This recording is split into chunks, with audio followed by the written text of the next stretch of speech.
കാടുകളിൽ ലല്ലലലം പാടി വരും തെന്നലേ തെന്നലേ. ഇല്ലിമുളം കാടുകളിൽ ലല്ലലലം പാടി വരും തെന്നലേ തെന്നലേ. അല്ലിമലർക്കാവുകളിൽ വള്ളികളിൽ ഊയലാടും തെന്നലേ തെന്നലേ. അല്ലിമലർക്കാവുകളിൽ വള്ളികളിൽ ഊയലാടും തെന്നലേ തെന്നലേ.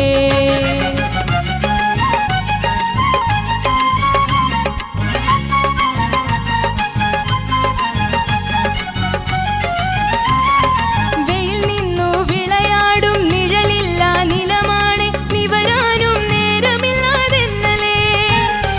വെയിൽ നിന്നു വിളയാടും നിഴലില്ല നിലമാണ് നിവരാനും നേരമില്ലാതെന്നലേ. ഇളവില്ല വേല ചെയ്തു തളരുന്ന നേരമാണ് ഇതുവഴി പോകുമോ നീ തെന്നലേ തെന്നലേ. ഇളവില്ല വേല ചെയ്തു തളരുന്ന നേരമാണ് ഇതുവഴി പോരുമോ നീ തെന്നലേ തെന്നലേ. ഇല്ലിമുളം കാടുകളിൽ ലല്ലലലം പാടി വരും തെന്നലേ തെന്നലേ.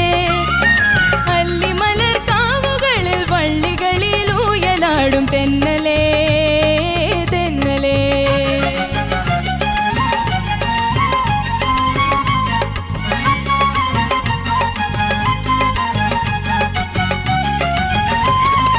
അണിയുവാൻ തൂവേർപ്പിൻ മണിമാല തന്നേക്കാം അണയൂ നീ കനിപോലും തെന്നലേ.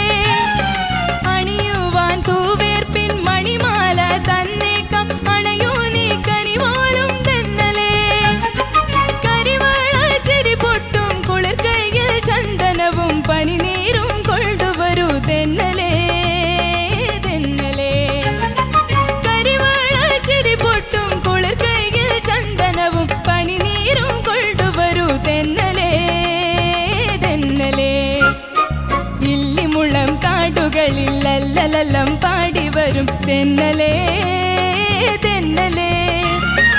അല്ലിമലർ കാവുകളിൽ വള്ളികളിൽ ഊയലാടും തെന്നലേ തെന്നലേ തെന്നലേ തെന്നലേ തെന്നലേ തെന്നലേ. നല്ല രസമുണ്ടായിരുന്നു. എല്ലാവർക്കും ഇഷ്ടമുള്ള ഒരു പാട്ട് അല്ലേ? സാരിയൊക്കെ കൊടുത്ത് വലിയ കുട്ടിയായി, സുന്ദരിയായി സ്ത്രീയായി. സ്ത്രീയായോ? എന്തൊരു ഭംഗിയാ. പഴയ ശാരദാമ്മയൊക്കെ ഇങ്ങനത്തെ ഡ്രസ്സൊക്കെ ഇട്ടിട്ട് സാരിയൊക്കെ കൊടുത്ത് കണ്ടിട്ടുണ്ട്. ഓക്കെ, അപ്പൊ നമുക്ക് പാട്ട് എങ്ങനെ ഉണ്ടായിരുന്നു ചോദിച്ചു. ഔസേപ്പച്ചൻ സാർ. എനിക്ക് ഭയങ്കര ഇഷ്ടമായി. എനിക്ക് ഭയങ്കര ഇഷ്ടമുള്ളൊരു പാട്ടും കൂടിയാണത്. അത് മോള് നല്ല സ്വീറ്റായിട്ട് പാടി കേട്ടോ, കൂളായിട്ട് പാടി. എനിക്ക് ആ പാട്ടിൽ എനിക്ക് ഏറ്റവും ഇഷ്ടമുള്ള ഒരു പോർഷൻ ഉണ്ട്. അതേതാണെന്നറിയോ? അല്ലിമലർ കാവുകളിൽ വള്ളികളിൽ ഊയലാടും തെന്നലേ തെന്നലേ. അതൊന്ന് പാടാമോ? അല്ലിമലർ കാവുകളിൽ വള്ളികളിൽ ഊയലാടും തെന്നലേ തെന്നലേ. Beautiful beautiful beautiful. എല്ലാം ടോട്ടലി വളരെ നന്നായി. Thank you sir. All the best മോളെ. Thank you sir. Thank you sir. Sarath sir. മക്കളെ നന്നായിട്ടുണ്ടോടാ.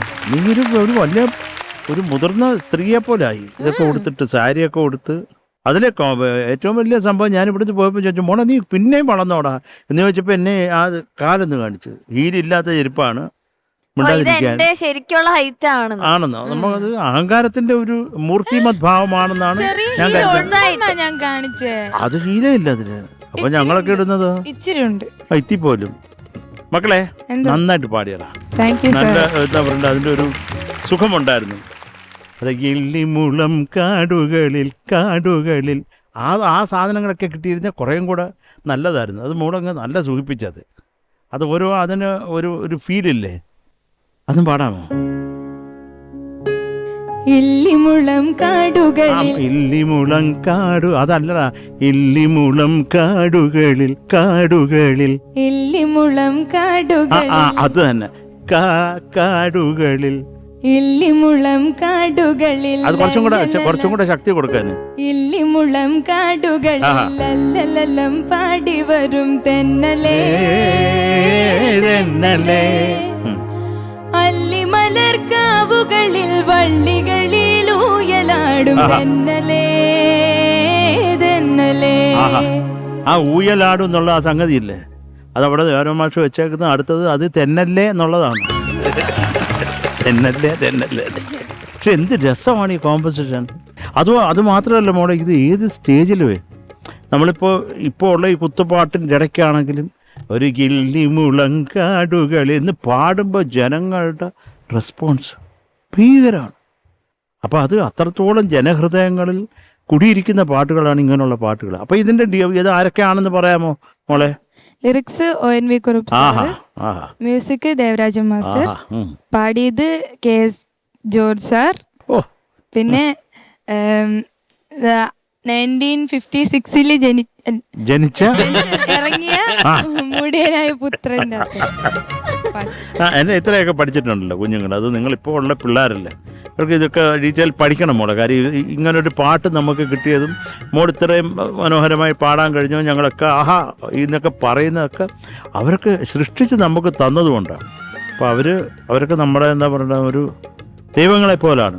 അതിൽ കൂടുതലൊന്നും പറയാനില്ല. അപ്പോൾ അവരുടെ അനുഗ്രഹം പരിപൂർണമായിട്ട് ഉണ്ടാവട്ടെ നിങ്ങൾക്ക് എല്ലാവർക്കും ഒന്ന് പ്രാർത്ഥിക്കുന്നു മോളെ. നന്നായിരുന്നടാ. All the best. Thank you Sarath sir. ചേച്ചി വൈകക്കുട്ടി എന്തോ സൂപ്പർ. താങ്ക് യു മാം. ഈ ഒരു സാരിയൊക്കെ കാണുമ്പോഴത്തേക്ക് പഴയ ഷീലാമ്മയുടെ നിൻ പദങ്ങളിൽ നൃത്തമാടിടും എന്റെ സ്വപ്നജാലം അതുപോലെ ഇല്ലേ? കഴിഞ്ഞു. അല്ല അത് അതുപോലെ ഉണ്ട്. ഒരു ബുക്കൊക്കെ പിടിച്ചിങ്ങനെ നടക്കുമ്പോ നസീർ സർ ആ ഒരു പിക്ചറൈസേഷൻ ഒക്കെ സുന്ദരിയായിട്ടുണ്ട്. നന്നായി പാടി മോളെ. എനിക്ക് വൈഗ പാടുമ്പോൾ വൈഗ പൊതുവെ സംഗതികളുടെയൊക്കെ ക്ലാരിറ്റി ശ്രദ്ധിക്കുന്ന ഒരാളാണ്. അപ്പം ആള് കോൺഫിഡൻറ്റുമാണ്. അതുപോലെ ഇത് നന്നായി പാടി. ബ്യൂട്ടിഫുൾ ആണ്. എനിക്കിപ്പം ദേവരാജ മാഷിന്റെ കാര്യം പല പ്രാവശ്യമായിട്ട് ഔസേപ്പച്ചൻ സാറും ശരത് സാറും ഇങ്ങനെ സൂചിപ്പിച്ചു. അപ്പം ഔസേപ്പച്ചൻ സാറ് വർക്ക് ചെയ്തിട്ടുണ്ട്, ശരത് സാർ അദ്ദേഹത്തെ കണ്ടിട്ടുണ്ട്, പാടി കേൾപ്പിച്ചിട്ടുണ്ട്. പിന്നെ അദ്ദേഹം വർക്ക് ചെയ്യുന്ന കണ്ടിട്ടുണ്ട്. ഒരു ഭീകരാന്തരീക്ഷമായിരുന്നു എല്ലാവരും പേടിച്ചിട്ട്. ദേവരാജ മാഷിയുടെ ഭാര്യ മകള് ഒക്കെ മസ്കറ്റിലുണ്ടായിരുന്നു. ഞാൻ മസ്കറ്റിലാണ് പഠിച്ചു വളർന്നത്. അപ്പൊ ആ സമയത്ത് ഷർമിള ചേച്ചി അവരവിടെ പാട്ടൊക്കെ പാടുമായിരുന്നു. അപ്പൊ അങ്ങനെയാണ് എനിക്ക് അവരെ കൂടുതൽ അറിയാവുന്നത്.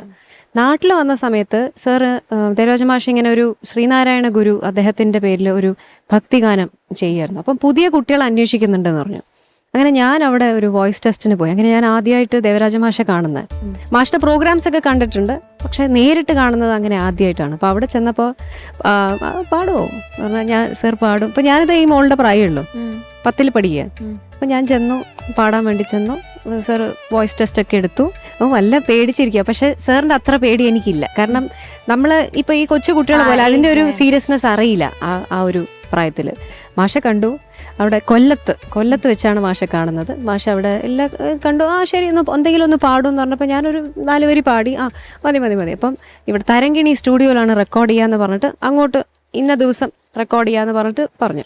അപ്പം ഞാനവിടെ റെക്കോർഡിങ് സ്റ്റുഡിയോയിൽ ചെന്നപ്പോൾ മാഷ എന്നെ നോക്കിയിട്ട് ആരാന്ന് ഒക്കെ പോയാണ്. മാഷ ഞാൻ അന്ന് പാടാൻ വന്ന് ആണോ ഇയാൾ തന്നെയാണോ അന്ന് പാടാൻ വന്നത്? ഇങ്ങനെ അടിമുടി നോക്കി. എന്നിട്ട് പറഞ്ഞു ഇതായിരുന്നില്ലല്ലോ ഹെയർ സ്റ്റൈലിന്. അപ്പം മാഷ് പറയുന്നത് നമ്മൾ ഒരു രൂപം തന്നെ എപ്പോഴും കീപ്പ് ചെയ്യുക. ഇപ്പോൾ ജാനകി അമ്മ, സുശീലമ്മ, ആ കാലഘട്ടത്തിലുള്ള എല്ലാ സിംഗേഴ്സിനും നമ്മുടെ മനസ്സിൽ ആ സിംഗറിന്റെ പേര് വരുമ്പോൾ ഒരു രൂപം വരും. അതാണ് അവരുടെ രൂപം. അപ്പോൾ അതുപോലെ എന്ന് വെച്ചാൽ അദ്ദേഹം പറയുന്നത് ഈ പല പല പല പല വേഷങ്ങളും പല പല സ്റ്റൈലുകളും പോകാണ്ട് ഒരു സ്റ്റൈലിൽ അങ്ങ് ഉറച്ചു നിൽക്കാൻ. അപ്പോൾ അന്ത കാലത്തുള്ള ആ സീരിയസ്നെസ്സും ഡിസിപ്ലിനും ആലോചിച്ച് നോക്കണം. ഞാൻ ഈ ഒരു 10ാം ക്ലാസ് പഠിക്കുന്ന പ്രായത്തിലാണ് ഇങ്ങനെ ചെന്ന്. അപ്പം എനിക്കിത് വല്ലാത്തൊരു ആദ്യത്തെ എക്സ്പീരിയൻസ് ആയിരുന്നു. ഇങ്ങനെയൊക്കെ പറയുമെന്ന്. സാറിൻ്റെ ലാസ്റ്റ് കാലഘട്ടത്തിലാണ് ഈ ഒരു ആൽബം, ഇതായിരുന്നു ലാസ്റ്റ് അദ്ദേഹം ചെയ്തത്. അപ്പോൾ ഇതിൽ കുറച്ച് പുതിയ വോയിസസ് എന്ന് പറഞ്ഞാൽ അപ്പം അങ്ങനെ പാടാൻ പോയി. അങ്ങനെ ശ്രീനാരായണ ഗുരു അദ്ദേഹത്തിൻ്റെ ഒരു ഭക്തിഗാനങ്ങളായിരുന്നു അതിലുണ്ടായിരുന്നത്. അങ്ങനെ എനിക്ക് മാഷുടെ സംഗീതത്തിൽ പാടാൻ അവസരം കിട്ടി. അതൊരു വലിയൊരു ദൈവാധീനമായിട്ട് ഞാൻ കാണുന്നു. കാരണം അദ്ദേഹത്തിൻ്റെ ആ അവസാന കാലത്ത് ആയത് ആ സമയത്ത് അറ്റ്ലീസ്റ്റ് എനിക്ക് അവിടെ എത്തിപ്പെടാൻ പറ്റി. എൻ്റെ ആ ഒരു ആ ഒരു സമയത്ത് ജനിച്ചതുകൊണ്ട് ഒരു ടൈമിങ് ദൈവത്തിൻ്റെ ഒരു അനുഗ്രഹം പോലെ എനിക്ക് അദ്ദേഹത്തിൻ്റെ സംഗീതത്തിൽ പാടാൻ പറ്റി എന്നുള്ളതാണ് ഒരു വലിയൊരു സന്തോഷമുള്ളൊരു കാര്യം. അതിന് ഞാൻ ദൈവത്തോട് ഈ ഒരു അവസരത്തിൽ നന്ദി പറയാണ്. കാരണം മാഷിയുടെയൊക്കെ ഒരു പാട്ടെങ്കിലും ഒരു പാട്ട് പാടാൻ സാധിച്ചു എന്നുള്ളത് ഏതോ മുജ്ജന്മ സുഹൃതം.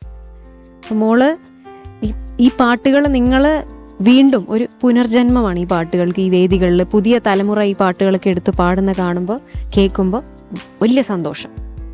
God bless you. മോളെ നന്നായി പാടി. സൂപ്പർ. താങ്ക് യു ചേച്ചി. ഓക്കെ,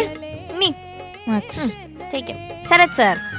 മോളെ എന്തോ 9.3 marks. Thank you sir. Thank you Sarath sir.